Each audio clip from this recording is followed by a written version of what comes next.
धर्म प्रेमी बंधुओं, सादर जय जिनेन्द्र।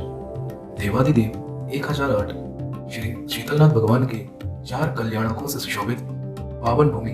नमन करूं, दोनों जोड़ूं हाथ, खाली हाथ में आ गई गुरु चरणन में आज। धन नहीं, दौलत नहीं, नहीं भाषा मृदु पास, श्रद्धा सुमन समर्पित करती जो है मेरे पास। बोलिए आचार्य वर श्री विद्यासागर जी महामुनि राज की, समस्त आचार्य संघ की, हमारे नगर में विराजमान मुनि श्री सौम्य सागर जी, विनम्र सागर जी सहित समस्त मुनिराजों की जय। जैसा कि हम सभी को विदित है, आज का दिन बड़ा ही पवित्र व पावन है। आज हम सभी यहाँ एकत्रित हुए हैं, किस लिए ये भी आपको पता है। आज 7 मुनिराजों का दीक्षा दिवस मनाने के लिए हम लोग यहाँ एकत्रित हुए। उसी श्रृंखला में आज इस मंच से एक लघु नाटिका संस्कारों की अर्थी का मंचन होने जा रहा है। ये नाटिका भी उन मुनिराज द्वारा लिखित है जिनका भी आज दीक्षा दिवस है। इस नाटिका में मेरा कुछ भी नहीं है। नाटिका परम पूज्य मुनि श्री निसीम सागर महाराज जी द्वारा लिखित है। मैं यहीं से मुनि श्री के चरणों में कोटि कोटि नमन करते हुए उनका आशीर्वाद चाहूँगी। बस समस्त मुनिराजों के चरणों में भी कोटि कोटि नमन करते हुए उनका आशीर्वाद चाहती हूँ। बा महाराज श्री से क्षमा याचना भी चाहती हूँ कि यदि इस नाटिका के मंचन में मेरे द्वारा कहीं कोई गलती हो जाए तो मुनि श्री मुझे क्षमा प्रदान करें। इसी भावना के साथ गुरु चरणों में नमोस्तु नमोस्तु नमोस्तु। नाटिका प्रारंभ करूं, इसके पूर्व मंगलाचरण।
बहुत सुंदर प्रस्तुति।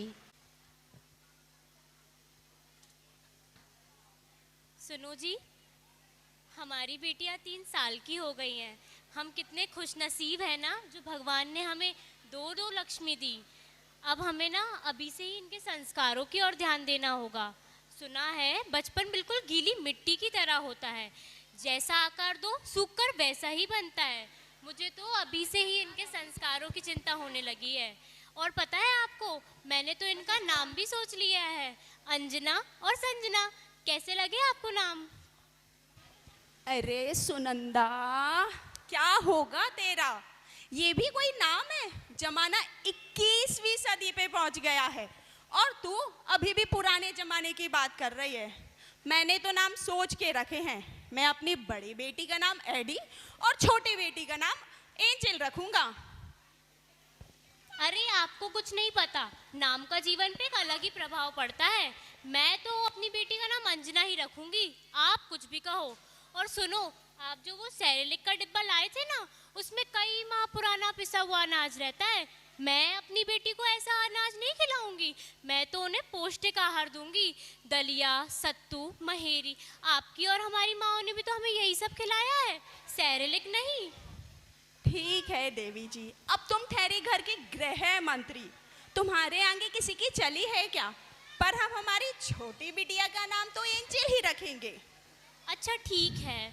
चलो ठीक है, मान तो गई भगवान।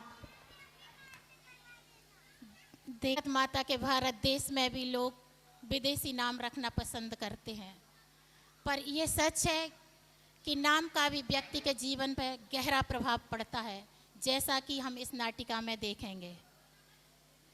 समय बीत गया, नन्ही सी दिखने वाली बालिकाएं अब 12 बरस की हो चुकी हैं। ले चलती हूँ नाटिका के दूसरे दृश्य की ओर। अरे मारो मारो, पीछे छुपा है, पीछे उस कोने में। तुम्हारा ध्यान कहाँ है यार? देखो वो छुपा है, हाँ उधर उधर। मारो मारो, उसके पास गन है, मारो।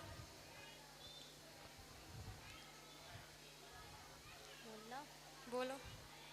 एंजल, एंजल, एंजल क्या है? पाठशाला में दीदी जी ने कितनी बार समझाया है कि मोबाइल में ऐसे गेम खेलने से हमें दोष लगता है। आप भी ना दीदी, दीदी जी की सारी बातें थोड़ी ना मानना चाहिए। तुम पाठशाला में ये सीखने जाती हो?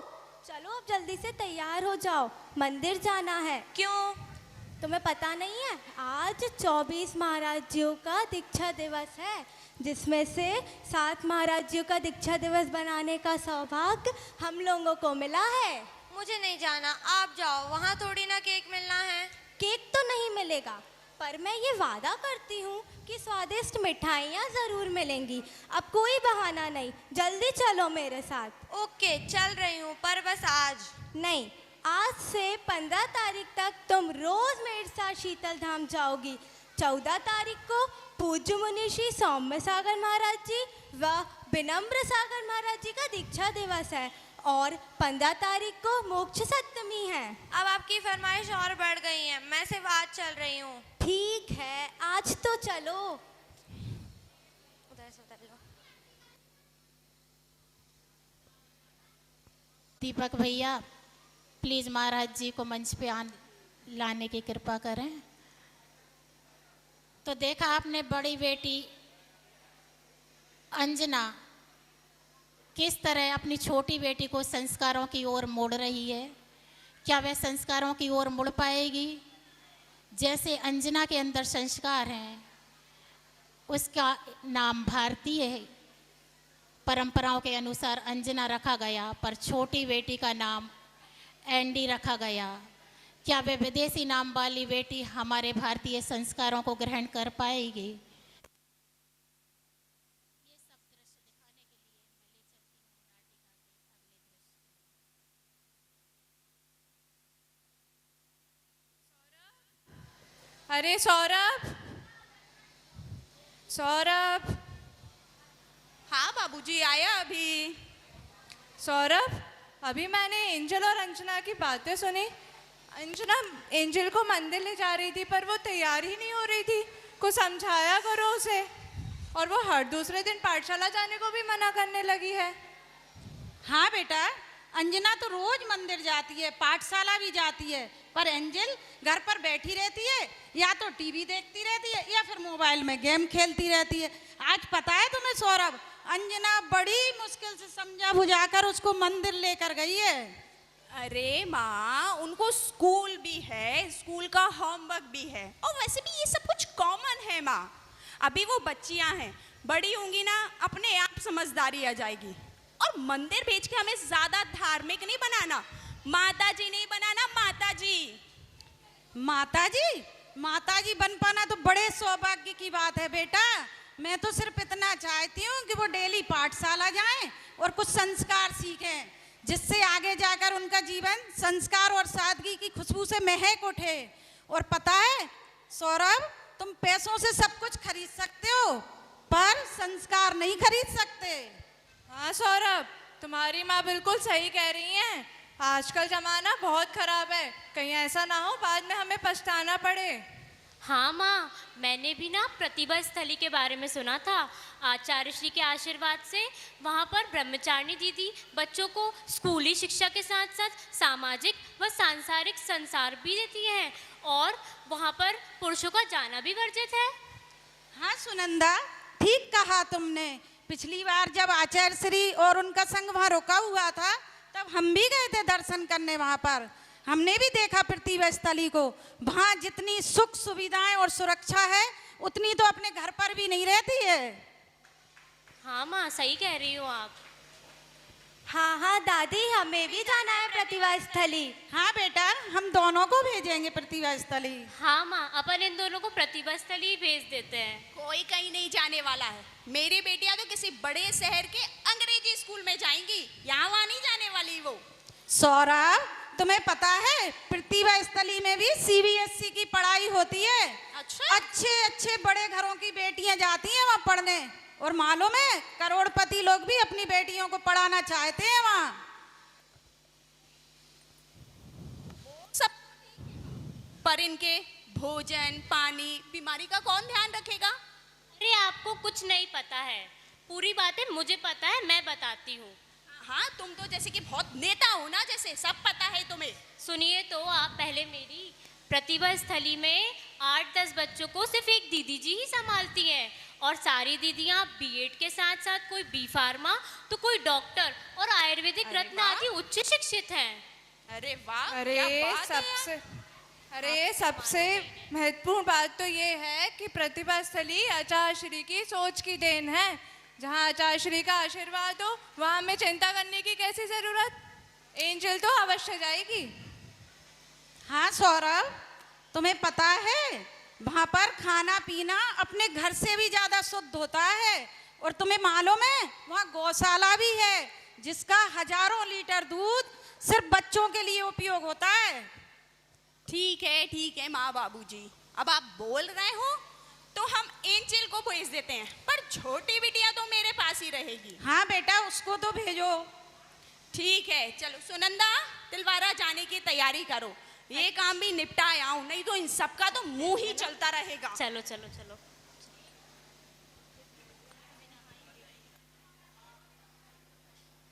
प्रतिमा बनाने के लिए कुशल मूर्तिकार की आवश्यकता होती है, उसी प्रकार अच्छे संस्कार देने के लिए अच्छे संस्कारित माता पिता व एक अच्छे शिक्षक की आवश्यकता होती है। प्रतिभा स्थली हमारी बेटियों को संस्कारित करने के लिए प्रतिज्ञाबद्ध है, लेकिन हम सभी प्रतिभा स्थली की ओर क्यों अपना रुझान नहीं बढ़ाते, जबकि हमारे आचार्य भगवान हमारी बेटियों की चिंता निरंतर कर रहे हैं और हम सबको प्रेरित कर रहे हैं कि हमारी बेटियां संस्कारित हों और समाज का नाम रोशन करें। इस नाटिका के माध्यम से तो हमारी बेटियां निरंतर शिक्षा ले ही रही हैं, पर आप लोगों से भी प्लीज़ आग्रह है कि हमारे आचार्य भगवान की इस बात को गौर करें। चलते हैं नाटिका के अगले दृश्य की ओर।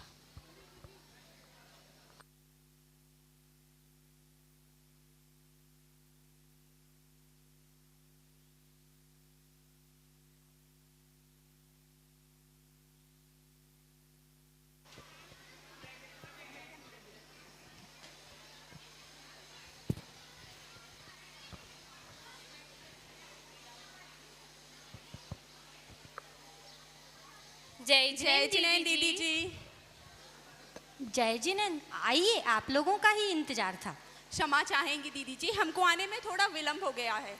कोई बात नहीं, आपको यहाँ तक पहुँचने में कोई परेशानी तो नहीं हुई? नहीं दीदी जी, कोई भी दिक्कत नहीं, बड़े आसानी से आ गए हम लोग।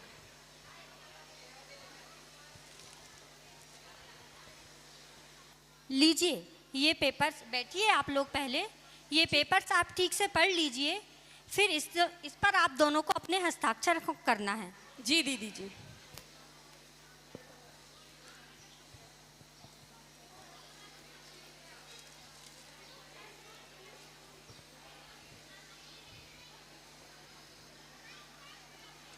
लो सुनंदा, तुम भी कर दो। ठीक है दीदी जी, और किसी में तो हस्ताक्षर नहीं करना। नहीं, बस इन्हीं पेपरों पर आपको हस्ताक्षर करना होते। चलिए मैं आपको अपनी संस्था दिखाती हूँ। जी दीदी जी।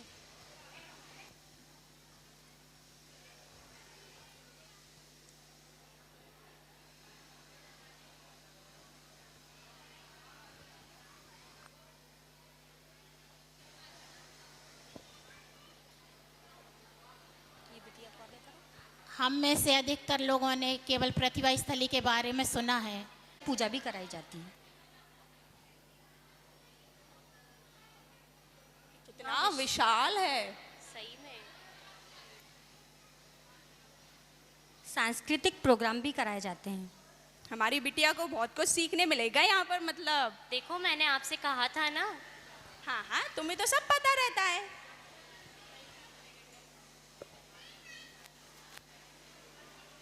बच्चों को खेलकूद प्रतियोगिताएं भी कराई जाती हैं। देखो तुम्हें बहुत कुछ सीखने मिलने वाला है। इंडोर आउटडोर सारे गेम्स भी कराए जाते हैं।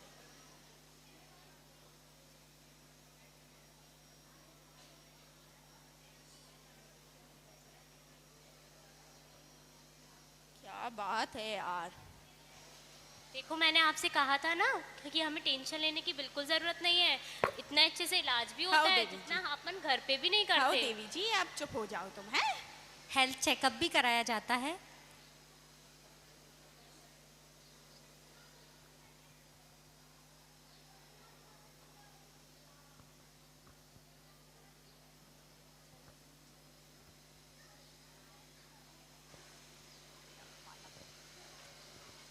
ध्यान से देखो बेटा, ध्यान से देखो सब।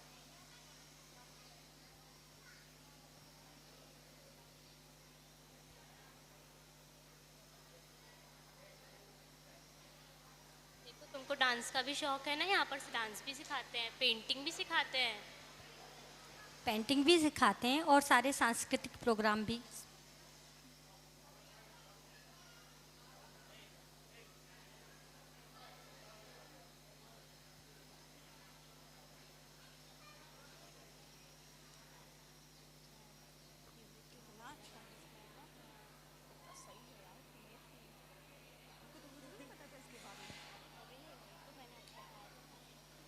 कितना अच्छा है भाई, कितना अच्छा। देखो बेटा, अरे झूला भी है भाई, झूला भी है।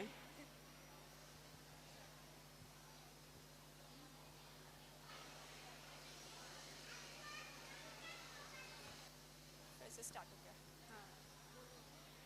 अद्भुत है दीदी, अद्भुत है। मेरे पास तो शब्द ही नहीं है कुछ भी रहे हैं, पर इसको देखने के बाद तो मेरे तो कुछ बोलने को ही नहीं है। मैं निशब्द हो गया हूँ दीदी, निशब्द हो गया हूँ।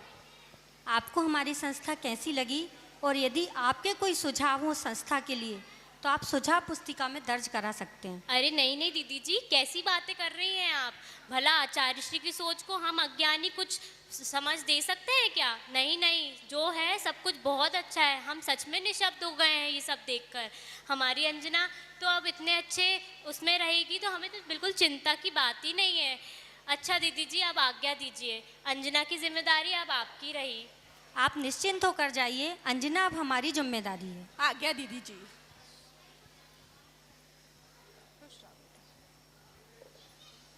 बेटा जा रहे हैं अब हम, है ना? अच्छे से रहना। ठीक है, अब यही तुम्हारे सब कुछ है। ठीक है सुनंदा, बस चलो। हाँ हो गया, चलो सुनंदा। बाय बाय बेटा। हो गया सुनंदा। देखो बेटा, कैसा लगा तुम्हें हमारी संस्था में? दीदी जी बहुत अच्छा लगा। उदास नहीं होते बेटा, यहाँ भी आपको अपने घर जैसा ही लगेगा। चलिए मैं तुम्हें अपना कक्ष दिखा देती हूँ।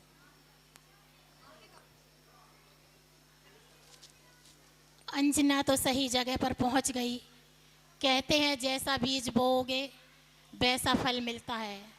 जैसे संस्कार मिलते हैं वैसा ही बच्चों का भविष्य बनता है।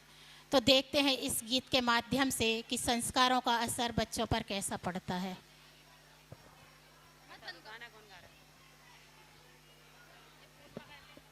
छोटी बेटी एंजिल एक विदेशी कंपनी में इंजीनियर है।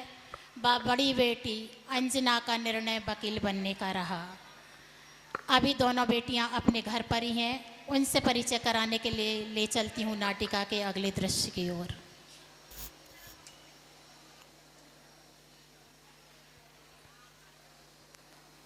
अरे एक मिनट। अरे एंजल, तू अभी तक ऐसी ही बैठी हुई है?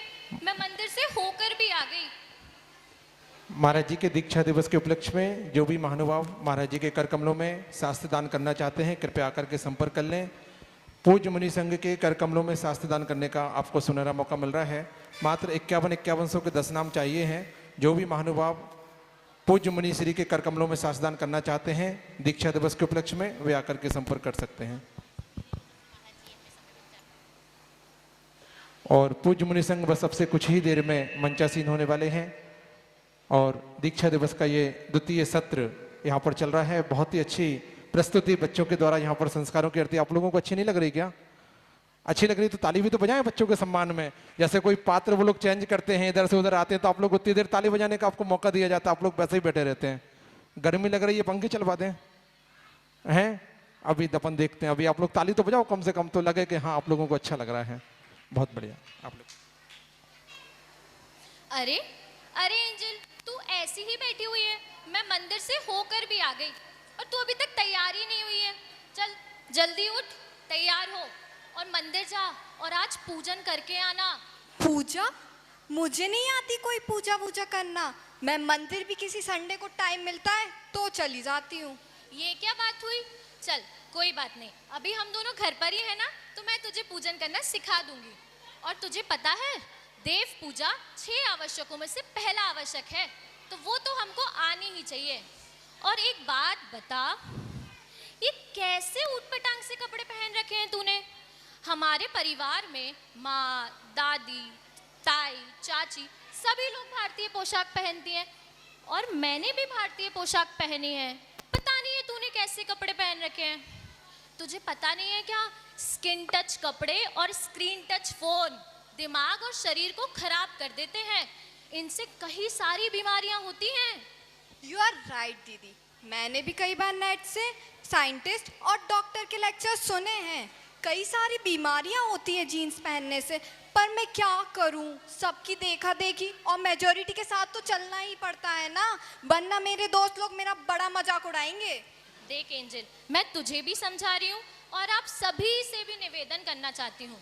प्रतिभा स्थली में मुझे जो शिक्षा प्राप्त हुई है उसके आधार पर मैं समाज की कमेटी से ये निवेदन करना चाहती हूँ कि सामाजिक व धार्मिक कार्यक्रमों में हम जैसी लड़कियों के लिए जीन्स टी शर्ट पहनने पर प्रतिबंध होना चाहिए। सुन रही है तू? ठीक है, आज से मैं जीन्स पहनना कम कर दूंगी। चलो अब मैं मंदिर जा रही हूँ। हाँ हाँ देखते हैं। ये सही मौका है, मैं विक्रम के साथ भाग जाती हूँ। चलो मैं विक्रम को फोन तो कर ही लेती हूँ। कौन जाता है मंदिर इस जमाने में। सौरभ, सौरभ, कहाँ हो सौरभ? हाँ माँ, आ रहा हूँ अभी। क्या हुआ माँ, इतनी तेजी से क्यों चिल्ला रही हो? सौरभ, तुम्हें पता है तुमने एंजल को कुछ ज़्यादा ही छूट दे रखी है। वो बिल्कुल नहीं सुनती। अभी दोनों बहनों की बातें सुनी, मंदिर भी नहीं जाती। थोड़ा समझाया करो उसको, वो बिगड़ रही है। अरे माँ, आप हमेशा एंजल के पीछे पड़ी रहती हैं। आप और सुनंदा के पास तो शिकायतों का पिटारा है।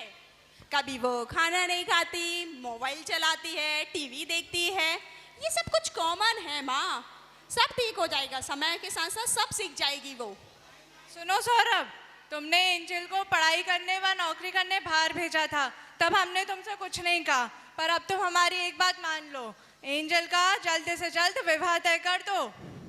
क्या सोच के तो बोल रहे हो ना बाबूजी? ऐसी भी क्या चिंतित वाली बात है? नाटिका को कुछ समय के लिए मैं यहीं रोक रही हूँ, क्योंकि हमारी नाटिका कुछ मिनट की ही शेष है। जब तक महाराज जी मंच पर आसीन हो जाएं, तब तक के लिए मैं नाटिका को रोक रही हूँ। तब तक एक भजन ले रही हैं अंजना दीदी।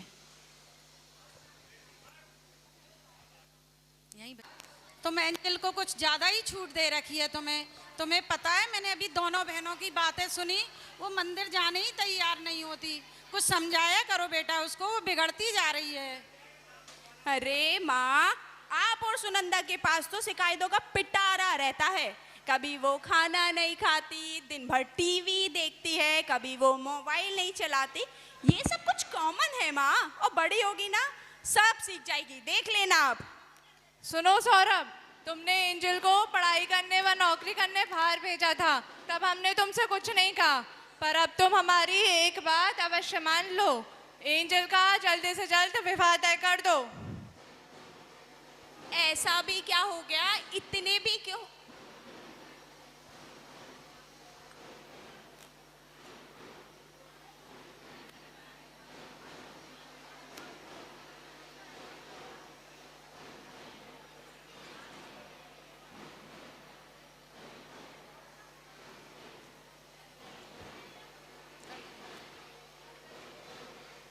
ऐसा भी क्या हो गया जो आप लोग इतने चिंतित हो?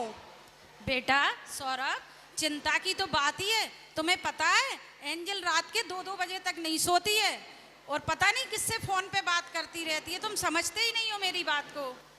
अरे माँ, उसको ऑफिस का भी तो काम रहता है और उसका आपने फ्रेंड सर्कल देखा ही है ना, कितना बड़ा फ्रेंड सर्कल है उसका। और वैसे भी वो हमारे खानदान का खून है, वो थोड़ी ना ऐसा वैसा कुछ करेगी। बेटा मैं खानदान की इज्जत के बारे में ही सोच रही हूँ। तुम्हें पता है एक तो घर में सब कुछ होते हुए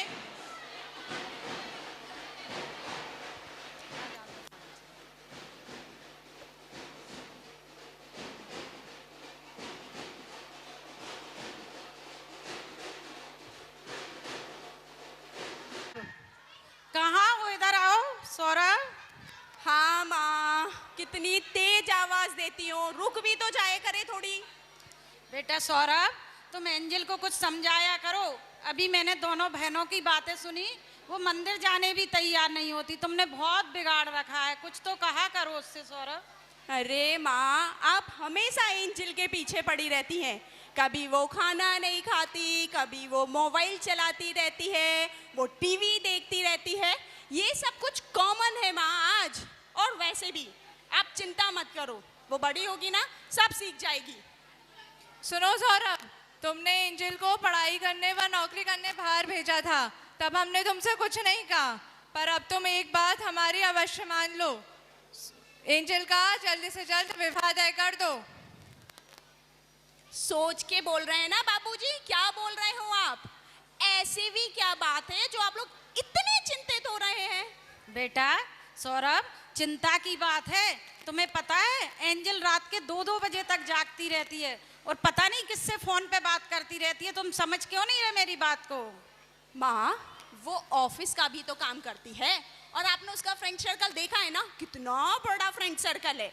और वैसे भी वो हमारे खानदान का खून है, वो थोड़ी ना कुछ ऐसा वैसा करेगी। बेटा मैं खानदान की इज्जत के बारे में ही सोच रही हूँ। एक तो घर में सब कुछ होते हुए तुमने उसको नौकरी करने बाहर भेज दिया। तुम्हें पता है तुम्हारे दादाजी क्या कहा करते थे? ऐसा भी क्या बोला उनने जे इतनी पूछ चला रही हो आप? बेटी को घर से बाहर नौकरी करने भेजोगे तो कुल पे कलंक लगेगा, कलंक। पता दादी है? आप कैसी बातें कर रही हो? नौकरी करने से कोई कलंक नहीं लगता। जे हुई बेटी, बस हमारे अंदर हमारे शील की रक्षा करने की दृढ़ता होनी चाहिए। और बाकी दादी, आप मुझे भी आशीर्वाद दो। मैं आज कोर्ट जा रही हूँ एक केस के सिलसिले में।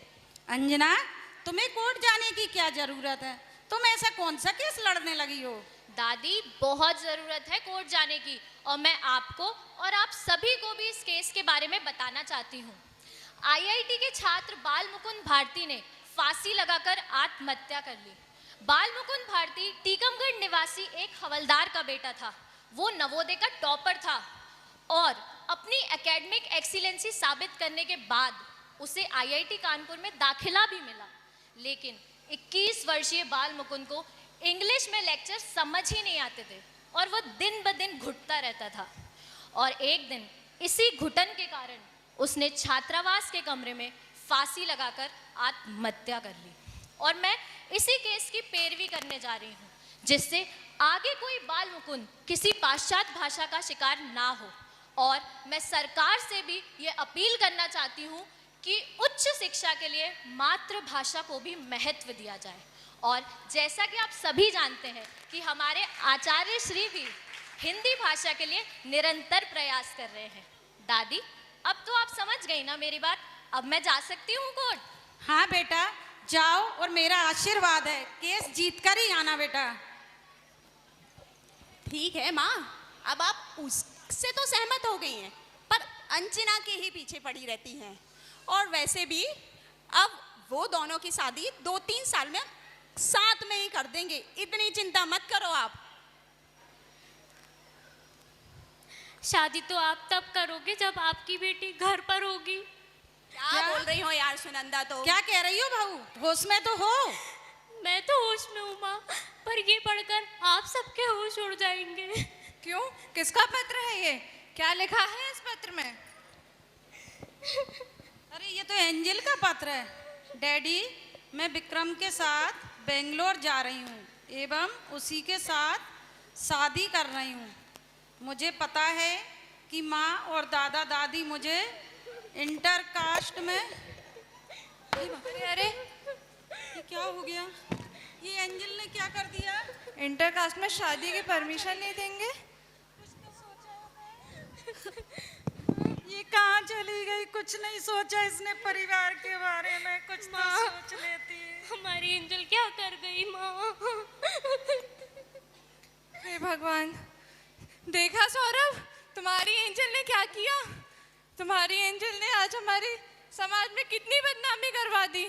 ये सब तुम्हारी आधुनिक सोच का परिणाम है। पहले ही मना करते थे, थोड़ी परवरिश करो उसकी अच्छी। अब क्या होगा? मैं मानता हूँ बाबूजी, मेरी ही गलती है। काश मैंने भी एंजल को संस्कार दिए होते, काश मैंने उसको संस्कार दिए होते, वो आज ऐसा कदम कभी नहीं उठाती, कभी नहीं उठाती। माँ, मैं टूट गया हूँ, मेरा पूरा परिवार बिखर गया है। टूट गए हैं माला मोती बिखर चले, टूट गए हैं माला मोती बिखर चले, 2 दिन रह कर साथ जाने किधर चले।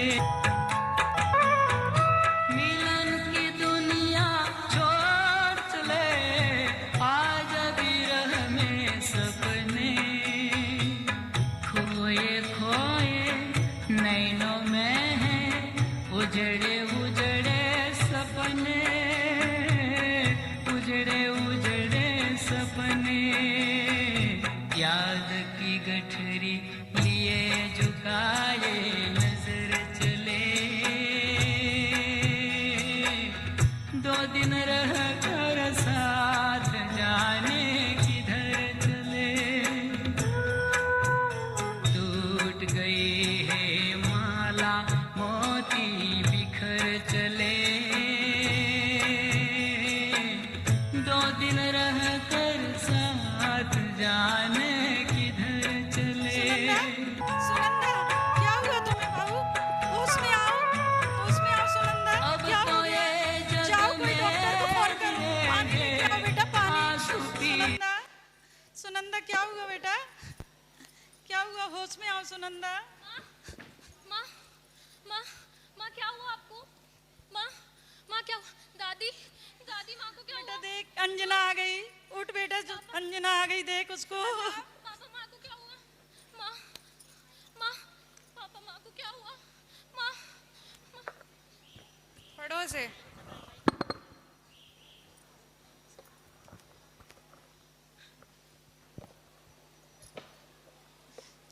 एक गलती के कारण परिवार की खुशियां मातम में बदल गई।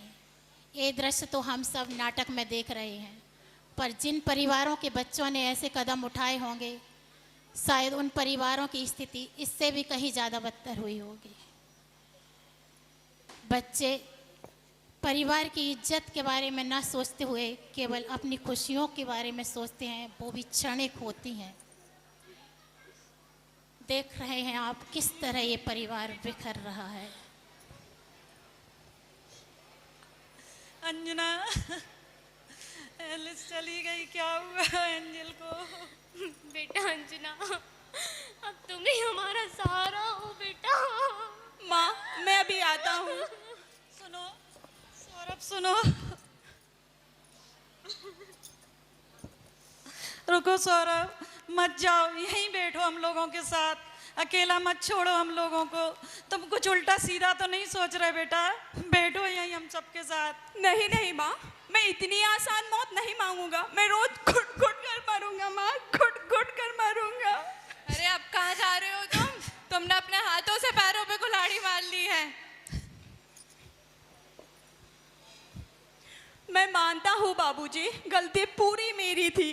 मैं उसी का पश्चाताप करने जा रहा हूँ। मैं पूरे नगर को बताने जा रहा हूँ, न्यूज़पेपर में शोक संदेश देने जा रहा हूँ बाबूजी। आज से वो मेरे और मेरे परिवार के लिए मर गई है वो मेरे परिवार के लिए। शोक संदेश? क्या शोक संदेश देने से हमारे घर की इज्जत वापस आ जाएगी? अरे पहले सोचना था, अब इन सब बातों से कुछ नहीं होने वाला। तुम्हें जो समझ में आए वो करो। सही कह रहे हैं बाबूजी। क्या होगा इससे? क्या समाज में हमारी इज्जत वापस आ जाएगी क्या? नहीं नहीं सुनंदा, हम समाज की इज्जत के लायक भी नहीं हैं। मैं तो नगर नगर जाकर सबको प्रेरित करना चाह रहा हूँ कि मैंने जो गलती करी है वो आप लोग कभी ना दोहराएं। मैंने आधुनिकता की दौड़ में आके अपना सर्वस्व लुटा दिया है। मैं आप सभी से अपील करती हूँ, इस विदेशी रहन सहन में आकर जैसे मैंने अपनी आशियाना लुटा दिया, वैसी भूल आप कभी ना करें।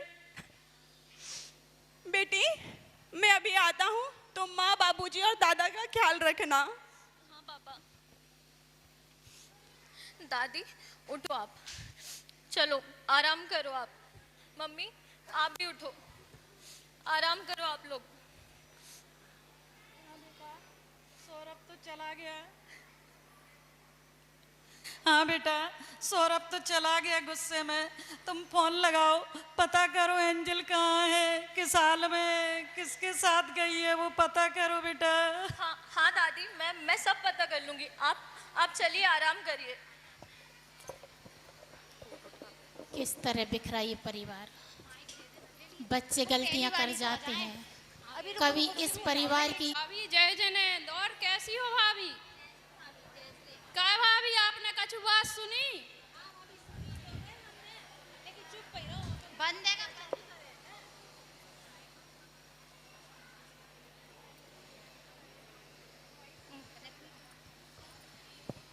भाभी अपन तो चुप ही रहे, अपन काऊ की चर्चा नहीं करे, चुप ही रहो भाभी। और भाभी बढ़िया? हाँ बढ़िया।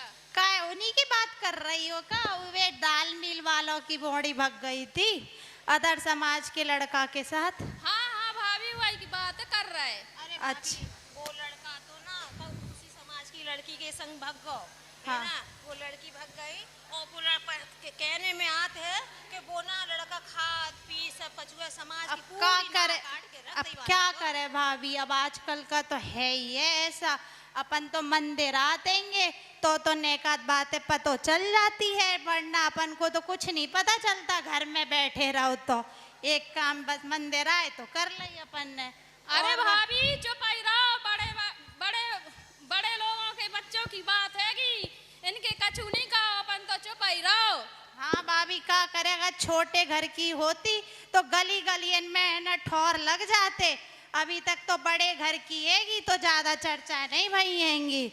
अब बस ऐसे ही है, अब क्या करे, अपन तो मंदिर आते हैं तो मंदिर में ऐसी बातें करे ना तो अपन लोगों ने ही दोष लगत है। वो बस जाई चक्कर में करन तो दो, अब जो हो ऐसो। अरे दादी, अरे भाभी, पता है कहाँ वो इनके दादू तो इतने पूजा पाठ करने वाले, इनके दादू इतने पूजा पाठ करने वाले और उनकी दादी इतनी संस्कार। हाँ सुनी तो थी दादी, और उनकी तो बहुत संस्कारी हैंगी। हाँ बस। अरे भाभी चलो दर्शन कर लो, पन्ना तो दर्शन ही नहीं कर रहे, इधर ही बातें कर रहे बाहर ही। हाँ भाभी चलो। हाँ चलो, अपन तो भूल ही गए दर्शन करो। अभी समाज में के साथ भी वही हुआ जैसा ऐसे केसों में होता है।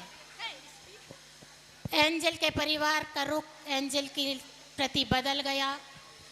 जिसकी बातों में आकर एंजल अपना परिवार, अपना सर्वस्व लुटाकर भाग गई थी, वही परिवार अब एंजल को धोखा दे रहा है। एंजल अपनी बहन अंजना से मिलने का प्रयास करती है। वो क्यों मिलना चाहती है, ये सुनते हैं एंजल की जुबानी। दीदी, दीदी रुको, दीदी, दीदी रुको, मुझे आपसे कुछ कहना है। तुम यहाँ क्यों आई हो अब? और शर्मिंदा करना शेष रह गया है क्या? चली जाओ यहाँ से। दीदी कुछ भी कह लो, पर प्लीज मेरी बात सुन लो दीदी, प्लीज मेरी बात सुन लो। मुझे तुम्हारी कोई भी बात नहीं सुननी है। तुम्हारे एक गलत कदम के कारण पूरे परिवार को, पूरी समाज में कितनी शर्मिंदगी सहनी पड़ी। चली जाओ यहाँ से अब। दीदी मुझे माफ कर दो, माफ कर दो दीदी, मुझे माफ कर दो। मुझे मेरी गलती की सजा तो मिल चुकी है। मैं विक्रम की प्रेम भरी बातों में अपना हित अहित सब कुछ भूल गई थी। अब आप ही हो जो मुझे न्याय दिला सकती हो, अब आप ही हो जो मुझे न्याय दिला सकती हो, वरना मैं आत्महत्या कर लूंगी दीदी, वरना मैं आत्महत्या? तुम्हें पता भी है तुम क्या बोल रही हो? एक गलती तुम पहले ही कर चुकी हो, अब तुम दूसरी गलती करने की बात कर रही हो। नहीं, ऐसा तुम कुछ नहीं करोगी। उठो, मैं तुम्हारी सब बातें सुन रही हूँ, बोलो। दी, शादी के 1 माह बाद ही विक्रम ने मेरी नौकरी छुड़ा दी, 1 माह बाद ही छुड़ा दी। विक्रम का परिवार और विक्रम का व्यवहार बदल गया है। आपको तो पता ही है ना, मुझे खाना बनाना नहीं आता। मुझे खाना बनाना नहीं आता तो मैं रोज वहां पर झाड़ू पोछा करके अपना जीवन बिता रही हूँ। उनके यहाँ तो मांस, अंडे, मदरा आदि का सेवन होता है। आपको पता है, मैं रोज जानवरों के खून के हुए सने बर्तन मांज रही हूँ। ये सब तो सहन मैंने कर लिया था, अब तो विक्रम ने दूसरी शादी कर ली है। मैं मौका पाकर भाग कर आई हूँ दीदी, मुझे माफ कर दो, मुझे न्याय दिला दो दीदी।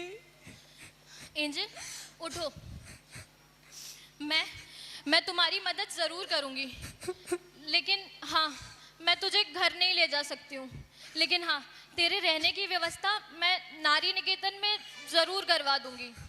बस काश मैंने आपकी बात पहले मान ली होती तो मुझे ये दिन नहीं देखना पड़ता, मैं भी अपने घर परिवार के साथ खुशहाल जिंदगी जी रही होती। काश मैंने आपकी बात पहले मान ली होती, काश मैंने आपकी बात पहले मान ली होती। एंजल, तू परेशान मत हो, खड़ी हो। मैं तुझे न्याय दिलवाऊंगी और विक्रम जैसे लोगों को सबक भी सिखाऊंगी। और तू तो इतनी पढ़ी लिखी है ना, तू अपनी नौकरी फिर से क्यों नहीं ज्वाइन कर लेती?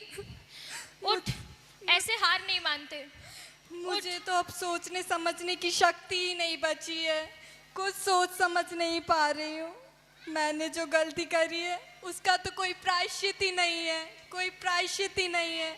मैं दुनिया की सभी बहनों को कहना चाहूँगी, चाहे जो हो जाए, अपने संस्कारों को मत खोना, अपने संस्कारों को मत खोना। मैंने जो गलती करी है वह गलती आप लोग कभी मत करना। मैंने तो अपने समाज को छोड़कर किसी अन्य समाज में विवाह कर लिया है, पर आप लोग ऐसा कभी मत करना, आप लोग ऐसा कभी मत करना। मैंने तो अपने घर परिवार, धर्म, संस्कारों की अर्थी निकाल दी है, संस्कारों की अर्थी निकाल दी है। आप लोग कभी ऐसा मत करना, आप लोग कभी ऐसा मत करना। जैसा कि आप सभी को विदित है, ये नाटिका पूज्य मुनि श्री निसीम सागर महाराज जी द्वारा लिखित है। हमारी इन बेटियों ने तो गुरुवर का उपकार मानकर इस नाटिका से संस्कार ग्रहण कर लिए और आज वे पूज्य महाराज श्री के चरणों में ये नियम लेने जा रही हैं कि वो अंतर्जातीय विवाह नहीं करेंगी, ना ही ऐसा कोई काम करेंगी जिससे उनका परिवार कभी शर्मिंदा हो। महाराज श्री इसी तरह की एक नाटिका पूज्य मुनि श्री प्रसन्न सागर व निर्वेक सागर महाराज जी के सानिध्य में भी मैंने कराई थी, अंतर्जातीय विवाह एक अभिशाप। उस समय भी 5 बेटियों ने ऐसा नियम लिया था, उनमें से 2 बेटी आज हमारे साथ हैं, 1 बेटी का विवाह हो गया। शायद 2 बेटियां अगर यहाँ उपस्थित हैं तो वो अपनी जगह पर खड़े होकर महाराज श्री को नमोस्तु निवेदित करें। चलो सभी लोग महाराज श्री को श्रीफल समर्पित कर नियम ले लो। नमोस्तु बोलिए परम पूज आचार्य वर श्री विद्यासागर जी महामुनिराज की जय। मुनि श्री सौम्य सागर विनम सागर सहित सभी मंचासीन मुनिराजों के चरणों में कोटि कोटि नमन।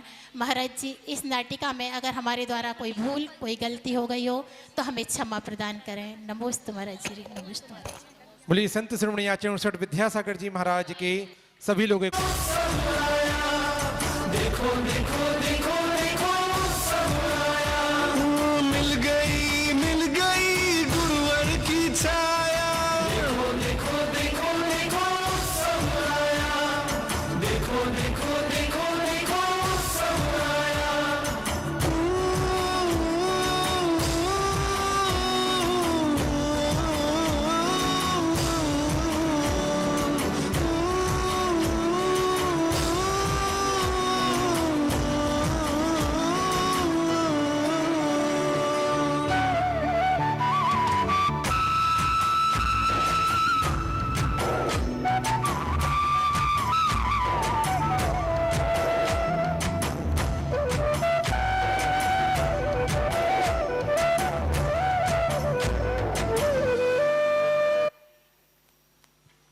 चलिए समय जय हो संयमी। जय हो संयमी। जय हो संयमी। करते तुमको है नमन। जय हो संयमी। चांद तारे और जमीन। जय हो संयमी। राह तुमने जो चुनी सांस सबकी है थमी।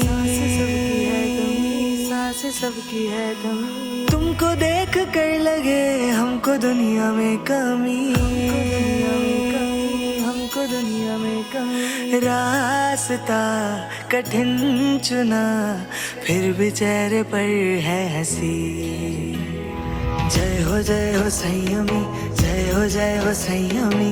करते तुमको है नमन चांद तारे और जमीन। जय हो संयमी।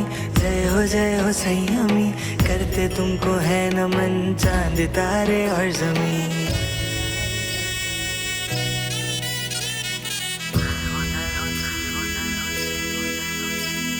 चंद्रमा सा तेज है। सूर्य सा निखार है। हे पुण्य आत्मा नमन तुम्हें हजार है।